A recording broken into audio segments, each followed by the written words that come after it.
Well, yes, right now, I'm going to open the floor, so if you have any types of questions you want to ask regarding the movement, regarding what you see the movement is now, anything like that, feel free to ask away. Yes, I would like to add a few comments if I might. Of course.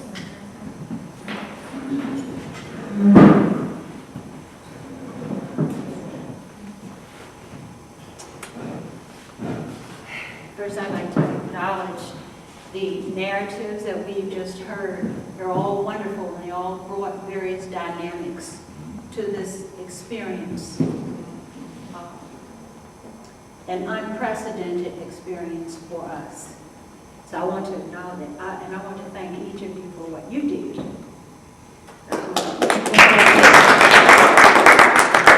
Okay, well, my odyssey started at 508 Mistletoe Street in Petersburg.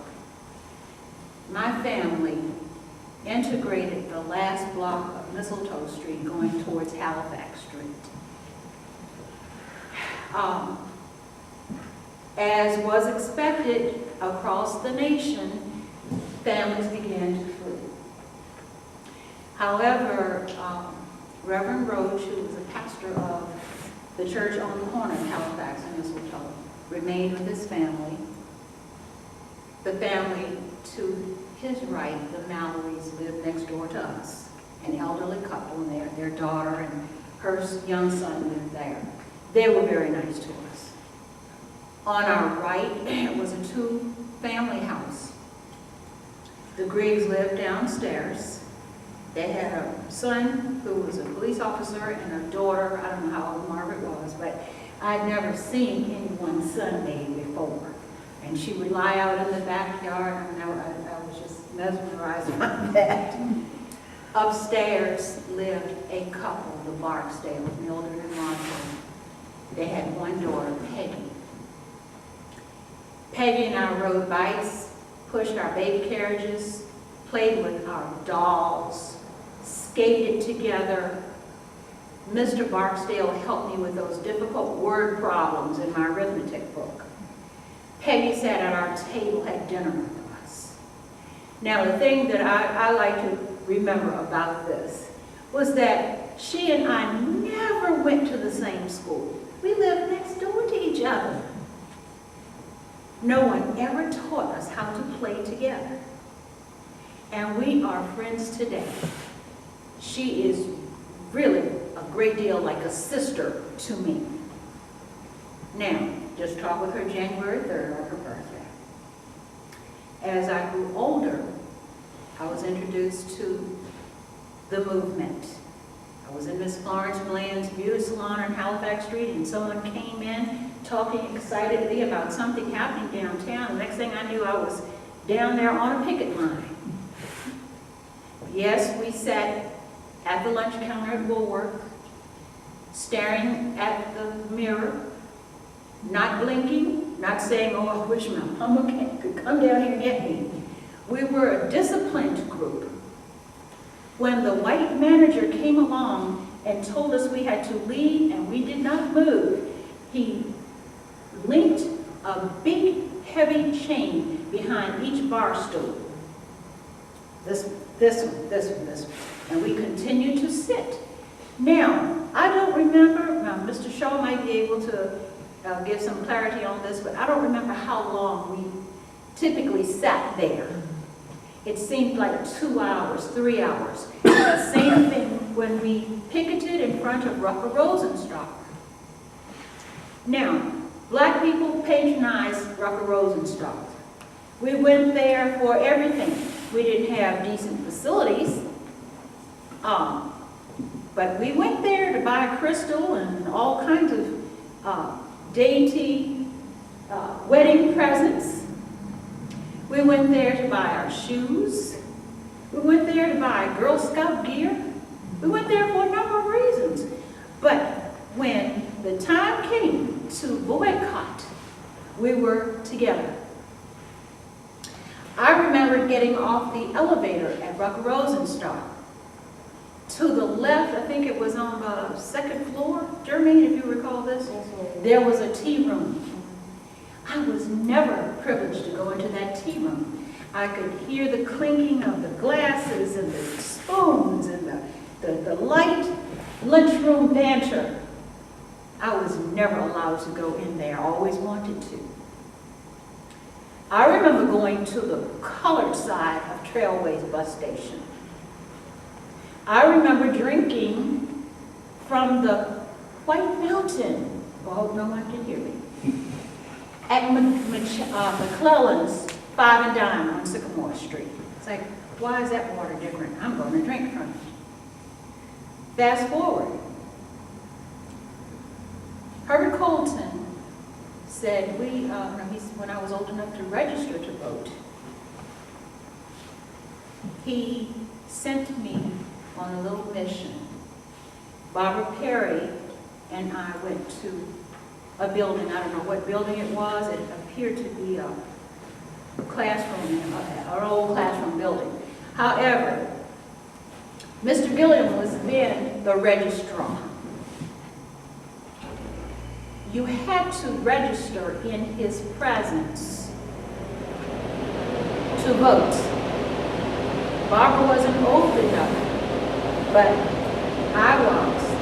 And so I took an application given to me by the SCLC, Southern Christian Leadership Conference, then headed by Herbert Colton. The purpose was to make life easier for people, specifically blacks, to register to vote. You heard Jermaine say that they taught people how to write an application. Well, in this case, there were no descriptors. In other words, you didn't have NAME, okay, you're going to write your name, Jane Doe. You didn't have address, telephone number, we had zones then, no zip codes. No one had ever heard of a zip code. You had to memorize in order the sequence of information. If by some chance you failed to put your date of birth in the wrong space, your application was discarded, and you were not allowed to register to vote. The application Mr. Colton gave me, designed by someone, I don't know by whom, I'm going to say SCLC probably, allowed the applicant to easily enter personal data. So having said that, I went into this room. Mr. Gilliam sat at the front of the room. I went midway to the back of the room, midway of the room.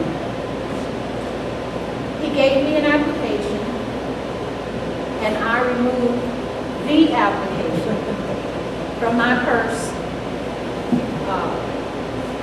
and filled that in. Walked to the front, gave it to Mr. Gilliam. He said, "This is not the application I gave you," and Barbara and I hightailed it out of that. Sometime after that, I was student teaching at Armstrong High School in Richmond, and Attorney Marsh called. I had to leave school early that day, and he said, "We're going to court today." And I thought, oh, okay. Went home, put my little skinny black dress on, my little ponytail. I said, "Aren't you going to brief me?" He said, "Tell the truth." I said, "You're not going to brief me?" See, I learned that in Virginia State about briefing, right? No, just tell the truth. So with that, I went into this beautiful courtroom, took my seat. I don't remember anything other than what I'm going to tell you now. The prosecutor said, "How did you get that application?" And I said, I was not going to divulge any names. And I said, "It was handed to me." "Yes, I know, but how?" And I said that 3 times and banged his fist on that table. "Your Honor, instruct this witness to answer my question." He said, "She told you 3 times, move on." The outcome was that People versus the State of Virginia